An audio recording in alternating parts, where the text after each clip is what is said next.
जूते। एक समय की बात है, बहुत दूर एक देश में डिम्पल नाम की एक बहुत ही प्यारी बच्ची रहती थी। वो अपनी माँ के साथ एक छोटे से घर में रहती थी और बहुत ही खुश मिजाज लड़की थी। वो अपनी माँ से वो सब कुछ पूछती थी जिसके बारे में वो जानना चाहती थी। माँ, आकाश में ये छोटी छोटी बत्तियाँ क्या हैं? वो सितारे हैं डिम्पल। पृथ्वी पर रहने वाला हर शख्स आखिर में एक तारे में बदल जाता है और हमेशा के लिए आकाश में चमकता है। कैरन के पास एक खिलौना था, एक जोड़ी कपड़े और एक जोड़ी लकड़ी के चप्पलों में, जो वो सड़क पर पहनकर घुमा करती थी। उसकी माँ ने उसके लिए जो लकड़ी की चप्पलें बनाई वो बिल्कुल भी आरामदेह नहीं थी, लेकिन उसके पास सिर्फ वही थी। एक दिन डिम्पल की माँ बहुत बीमार हो गई, इसलिए डिम्पल अपनी माँ के लिए दवा खरीदने के लिए शहर गई और रास्ते में उसे सड़क किनारे एक डब्बे में लाल जूतों का जोड़ा नजर आया। जूते इतनी खूबसूरती से चमक रहे थे कि डिम्पल उन्हें अपने साथ घर ले आई। देखो माँ, मुझे ये सड़क के किनारे मिले। कितने सुंदर है ना ये, जैसे मेरे लिए ही बने हों। ये किसी और के हो सकते हैं डिम्पल, तुम्हें इन्हें तुरंत वापस ले आना चाहिए। पर अगर ये उनका मालिक होता तो इस तरह बॉक्स में छोड़ के कभी ना जाता। हो सकता है ये मालिक से गलती से गिर गए हों, तो इन्हें ऐसे गिराना नहीं चाहिए था। मैंने इन्हें ढूंढा है और अभी मेरे जूते हैं। बेटा, मेरी बात ध्यान से सुनो। हो सकता है कि अभी मैं तुम्हारे लिए नए जूते ना खरीद पाऊं, लेकिन मैं नहीं जानती कि तुम किसी दूसरे के जूते सिर्फ इसलिए पहनो। प्लीज जिद मत करो, वादा करो कि तुम ये लाल जूते नहीं पहनोगी। कैरन ने दुखी होकर उन लाल जूतों को ना पहनने का वादा किया और उन्हें अपने बिस्तर के नीचे छुपा दिया। महीनों बीत गए। एक दिन जब तक डिम्पल घर आई और उसे अपनी माँ घर पे कहीं नहीं मिली, उसने घर में हर जगह देखा, जब तक कि उसे एहसास नहीं हुआ कि उसकी माँ आकाश पर एक चमकीला तारा बन चुकी है। अगले दिन वो अपनी माँ के अंतिम संस्कार के लिए चली गई। कैरन ने जाते वक्त वही लाल जूते पहने जो उसे वहां से मिले थे। सब लोग वहां पे मौजूद थे, लेकिन वो डिम्पल के जूतों से नजरें उठा ही नहीं पा रहे थे। उफ उफ, इस लड़की ने अपनी माँ के अंतिम संस्कार के मौके पर इतने लाल जूते पहने। लेकिन डिम्पल ने परवाह नहीं की, क्योंकि उसे अपने जूते बहुत पसंद थे। तभी एक नेक दिल बूढ़ी औरत कब्रिस्तान के अंदर आई। इस बूढ़ी औरत को पता चला कि इस छोटी बच्ची की माँ मर गई है। उसने इसे गोद लेने की इच्छा जाहिर की। मेरे साथ आओ सुंदर लड़की, मैं पूरी कोशिश करूंगी कि तुम बड़ी होकर सुंदर और सफल औरत बनो। और डिम्पल उस बूढ़ी औरत के साथ चलने के लिए राजी हो गई। डिम्पल, तुमने अपनी माँ के मरने के बाद से ये जूते पहने हुए हैं, अब आप इन्हें उतार दें, ये बहुत गंदे हो चुके हैं। नहीं, मुझे अपने लाल जूते बहुत पसंद हैं। ओह कैरन, इतनी जिद्दी मत बनो। चलो अपने जूते बदलो, मैं तुम्हें और अच्छे जूते ला दूंगी। कैरन उस बूढ़ी औरत को नाराज नहीं करना चाहती थी, जिसने उसे गोद लेने की बहादुरी की थी। इसलिए आखिरकार उसने अपने लाल जूते उतार दिए और उन्हें फेंक दिया। कुछ दिन बीते। एक दिन डिम्पल अपने नए कमरे में नए कपड़े और नए खिलौनों के साथ खेल रही थी और बूढ़ी औरत उसके लिए नए जूते लेकर आई। लेकिन डिम्पल को ये जूते बिल्कुल पसंद नहीं आए। लेकिन ये नीले हैं, मुझे ये बिल्कुल पसंद नहीं है। और आने वाले कई दिनों तक डिम्पल अपने लाल जूतों को सोचकर रोती रही।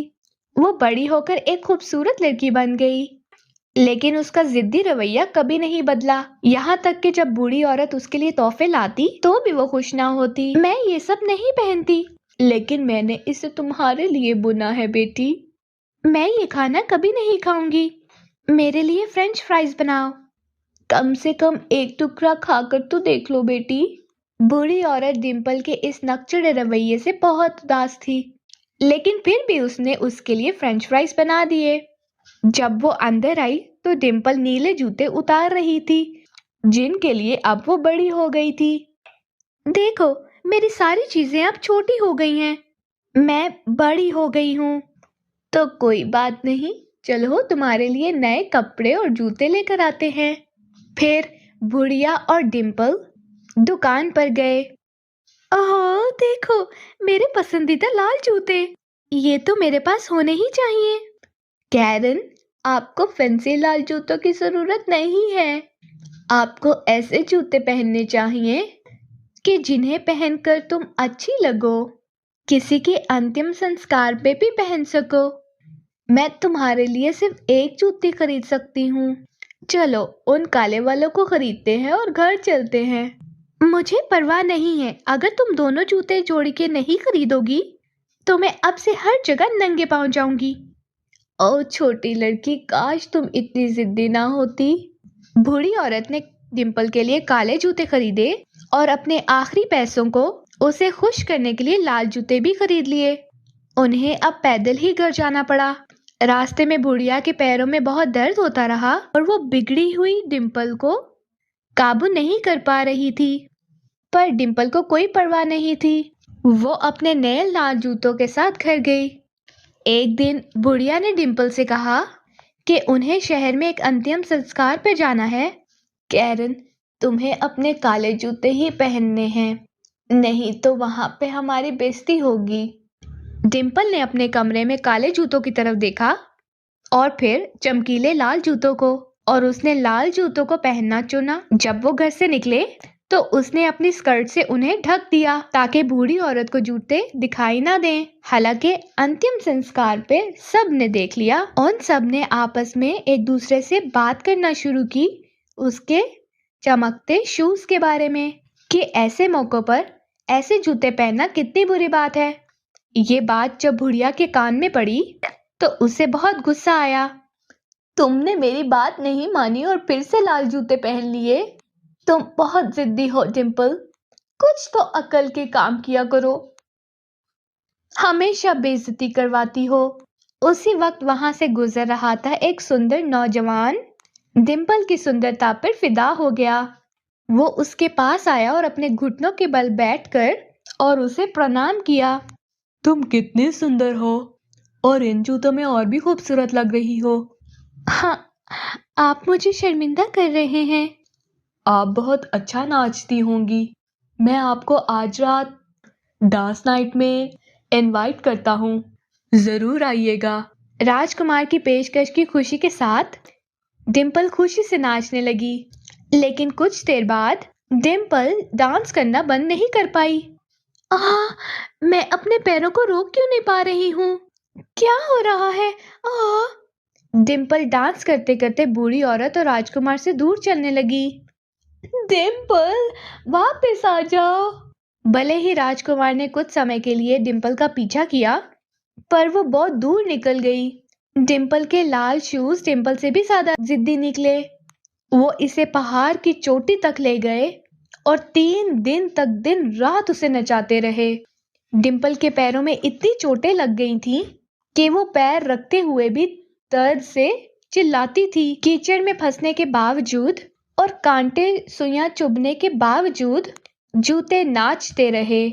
बस हो गया, मैं बहुत थक गई हूँ। मैं अब से इतनी जिद नहीं करूंगी, मैं वादा करती हूँ। प्लीज रुक जाओ जूतो, प्लीज रुक जाओ। और जब डिम्पल ने कहा कि वो अपनी सारी जिद्दें छोड़ देगी, लाल जूते उसके पैरों से कूद गए और डिम्पल भी जमीन पर गिर गई और लाल जूते उसके बिना भी नाचते रहे। डिम्पल को एक छड़ी मिली और वो दर्द से लंगड़ाते हुए किसी तरह घर पर पहुंची। उसकी टांगों में बहुत दर्द हो रहा था। अपना घर देखकर वो खुशी से रोने लगी। बूढ़ी औरत ने दरवाजे पर उसका स्वागत किया। उन्होंने एक दूसरे को गले लगाया। मैं जानती हूँ मैं बहुत जिद्दी लड़की थी, लेकिन अब मैं वादा करती हूँ अब मैं वैसी नहीं रहूंगी। डिम्पल के जिद छोड़ने के बाद चीजें बेहतर होने लगी। एक दिन किसी ने दरवाजा खटखटाया। वो कोई और नहीं, वही सुंदर राजकुमार था। ओह, तुम यहाँ हो डिम्पल। मैंने तुम्हें पकड़ने की बहुत कोशिश की, लेकिन तुम बहुत तेज नाचती हो। डिम्पल उस सुंदर राजकुमार को देखकर बहुत खुश हो गई। उस दिन से दोनों एक दूसरे से प्यार करने लगे।